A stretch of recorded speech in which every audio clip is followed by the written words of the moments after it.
Hello my friend and welcome back to the YouTube channel. I'm excited today because I'm going to take you on a little editing journey, but not just editing my normal photos. We are going to be editing some 110 photos that I took on a fancy little camera I like to call my baby. So I got this camera from Lomography. It is the Fisheye Baby 110, and I got it right before going to Body Image Boot Camp in Mexico because why not? But I had originally bought all this 110 film for an old camera that I had sitting on my shelf that I was super excited to use, and then the camera didn't work. So I had to find a cheap alternative to now use up all the film that I had bought. So this camera runs around $35 and it's a lot of fun. The film, however, to get what do you call it? Not scanned, developed, costs a bit more than the camera itself, I think. But what it does do, because the lab that I get my stuff normally scanned at doesn't have a scanner for 110 film, because let me show you why. This is how tiny it is. This is the tiny little frame right here. Like, I mean, obviously it has to be tiny because look at this little guy. Okay, so they don't have a scanner necessarily, so they can't just send me like scans of my images. They had to send me prints. So I actually got prints of my fun photos taken, and then I was like, well shit, what am I gonna, how can I share these? So I put them through my receipt scanner to scan them because I don't have a photo scanner, and I'm certain that that has something to do with the intense grain quality of the images that I'm going to be showing you while I edit them. But nonetheless, I think it's a really fun thing, as you'll hear me talk about in the editing, for us as photographers to be creative is to use shitty gear, to use bad lenses, to use bad cameras. And when I say bad, I just mean not perfect, because it gives us the opportunity to play, to create without holding ourselves to the outcome and being delighted at whatever outcome we get, which is why I love shooting film. So yeah, so I just wanted to reintroduce you to the little baby camera that I use to photograph these images, and now come along with me as we do some editing in Lightroom. Let's edit some 110 film. Alright, so I got my film back from my little Lomo Fisheye Baby 110, that little tiny camera, and now we're going to play around in Lightroom a little bit to see what is possible, what can we create, because again, these are JPEGs. So I selected the few that I want to work on a little bit and kind of create a bit of a series, but while also playing around and see what we can do. So the first thing that I want to do is probably keep these colors. So if you know me, you can tell here that I am a preset hoarder. I love presets immensely. What are all these? Oh, I didn't even know that was a thing. But I have all of these different types of presets to play with. So these ones, I believe, who did, oh, that was nice. The Envy collection, I want to say it was by Kate Newen back in the day. I think that's how you say her name. We've got some from Amanda Diaz, but so the one thing I'll say about the 110 film I used, it was from Lomography, and it is meant to be more muted like you're seeing here, but I don't like it. I want to make it more fun. So we're going to go to my trusty old standby Archipelago Nomad. These are the presets that I standardly use for my other work, like my actual client work, just depending on what I am creating. So let's give it a go. We're gonna go with Nomad 6 because I like that it kind of bumped up the cyans in the sky. And now we're just gonna tweak it a little bit here. So bring up the contrast, yes please. Bring up the clarity, bring down the texture, because Lord knows we got a lot of texture. Now, one of the things that I do want to do is bring up the mutedness of the shadows. So, probably not that much, but enough that you can tell. So let's bring this up a bit.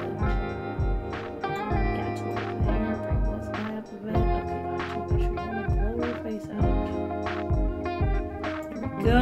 And then bring this guy down a tickle. There we go. And I think, now that we've done that, let's bring down this contrast. I like that. Okay, so then from here, I want to bring back my girls. Now, here's the thing about using crappy cameras, is that this is where you can actually push the boundaries of your editing and really play and have fun. Like, would I normally enhance the redness of somebody's hands? Never. Would I saturate it? Probably not. But because I'm here, why not? Why not just go crazy on the blues? You know, like, have fun, try, see what different things do, but like push them to the limits. Don't just do a little bit. So again, I just start with the base of a preset and then basically fuck around from there. Now the next thing I want to do is look at the possibility of removing the grain, because you can see she's a grainy bee, not Mika, the film. And because, again, if you've ever seen 110 film, it is very, very tiny. So there is going to be a lot of grain, plus it was shot through a plastic lens. So, you know, quality, I don't know her. So, yeah. So, but one way that we can reduce the grain is by bringing up luminance here. So we just bring it right up, boop, boop, boop, boop, and then bring down the detail. So I'm going to do it the full way so you can see it like completely. I'm not going to keep it there because I don't like that. But this way you can kind of see that it gets rid of almost all of the detail, that it just looks smushy. But I personally like a bit of grain, so we're gonna let it stay, if you will. And in fact, we might even add more. Let's get silly. Let's add more grain, but like tiny grain. I don't want big grain. There's enough of that. So that just kind of can add in where the big grains kind of are taking over. There we go. Okay, so I think that is probably good for that. Now, normally I'll admit, I rarely edit my film photos. Usually I'm like, cool, I like the way they turned out, especially when I use specific film. But because the 110 film was so gritty and the colors were just lackluster, I really wanted to use it as an opportunity to play. So the next photo I have that was on that film roll was me standing in a pile of leaves. Yes, those are leaves. I know you can barely believe it. And I'm not going to keep it this way, obviously. It's terrible. So what I would like to do is turn it into a black and white instead. But we're going to go like insanely black and white, like edgy, edgy, edgy. And what I want to play with here is bringing down that clarity. Too much. Like, it kind of looks like I'm standing in a petri dish, if I'm being honest. Okay, so the clarity was not the answer. I want to see what that would do. So we can, yeah, that's good. Or it looks like I'm standing on a pufferfish. Yeah. But what you can do is you can also play with the shadows with color. So maybe we want it to be a completely red photo. Ooh, edgy. I don't, by the way. Red is my least favorite color. So it has its place, I will admit. Like, that looks cool. Dig it. Like, so it really is just about pushing boundaries and seeing what is possible. Because it's in this, like, play state of editing that you'll figure out how to use certain tools. You'll create, you know, you might create an effect that you actually love, so you'll be able to use it later on. So yeah, I think it's a great idea. One of the things I love about shooting shitty film is that. Now, one of the things that I want to do is apply a border, and which one is it here?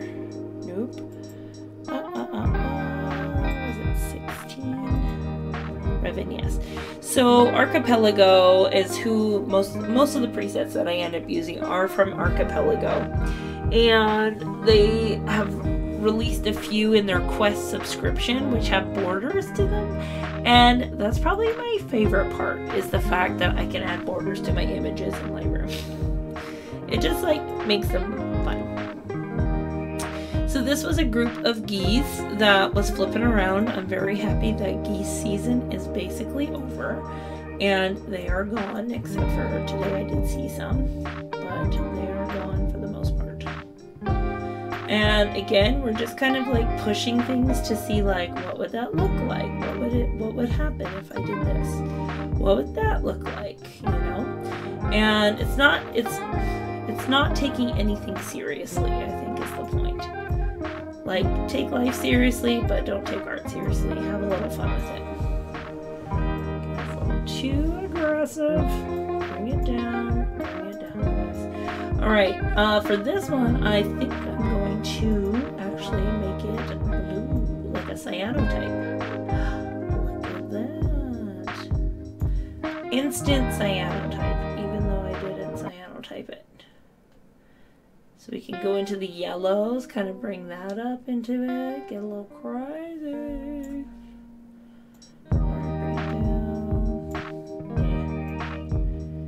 There we go. I like that. That looks cool. There's a tree, you can see. Alright, so we're back to Mika now, sitting here, and I'm not sure what that was. But it looks like a flower, but I don't remember there being a flower. So I think what we're going to try is actually just copying and pasting this preset and see what happens to these. Because ultimately, if you're making a series of images, you probably want them to look somewhat similar, right? There we go, looking good. She was a bit far away, so obviously wasn't in focus as much, but then I got nice and close and personal. There we go. She looks like a little dolly. So cute. Perfect. So as you can see, I'm literally just tweaking stuff. I'll copy and paste the preset that I already had on one of them and then just adjust as necessary. You know what? I do want to, let's turn this black and white. Oh, there's a lot of grain. So it was grainy to begin with, but this particular preset, oh, you know, why don't we go with this? Say black and white. There. Create our own. And what happens if we luminance the hell out of black and white? Ooh, nope. It looks like when I used to do the webcam sessions. This is giving me webcam session vibes. Okay, it's artsy. So here's what I learned shooting this 110 film in the Baby Fisheye, is that number one, you cannot shoot it in low light. It has to be full sun. Like here we have some actual detail. And also it's a friend photo because you can see me. But that is the main thing, that because, let me check the one that's on here. Oh, like this is like ISO 100. So yeah, I probably should have known better. That you're not going to get a lot of good stuff in low light. But it's good to know that if you ever have it. Now I do have a camera that I found at the thrift store, which is a 110 camera at the thrift store, and it has a built-in flash that does work. And so I'm excited to see how that changes the outcome of the images in terms of pixelation and detail. I hate, like, I love a good sun flare, but I hate when it puts it right on the freaking nose. Like, what is that about, bro? What you doing? Okay, this one, I do want to bring that luminance down. I am not digging you today, sir. Bring back my film, or my green.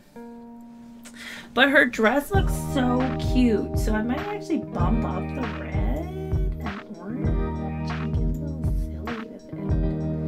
Ooh, bring back those blues, blues. That must have been my jacket or something.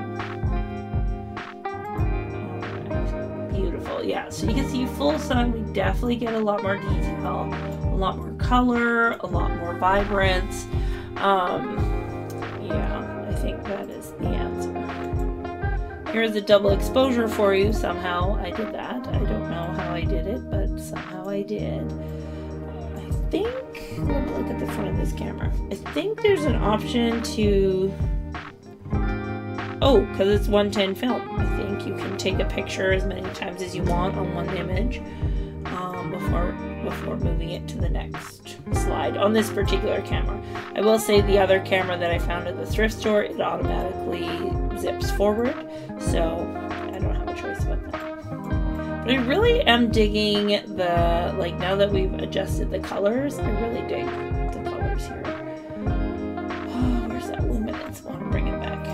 Though, again, there wasn't a lot of detail here. What I'm realizing with the fisheye is that you want the person up close and personal. You do not want them far away. And this is my street where I live. There we go. Cool. So yeah, we got some really cool photos here. So let's just kind of pull them all up. Oh, that was not what I wanted to do. There we go. Let's take a look. Yeah, I like this idea of the fisheye with the, like, I like the border of the circle. I might create just a circle to shoot through for my current camera. Well, yeah, to see what that looks like, because I like that aesthetic of like having a frame built into the camera. Yeah, but I love the way that the blue and the red are popping. Awesome. Well, my friend, that is it for this little how to edit 110 film. Again, this is just how I do it. It is not the only way, certainly, on how to do it. It is how I do it and how, obviously, I have done it.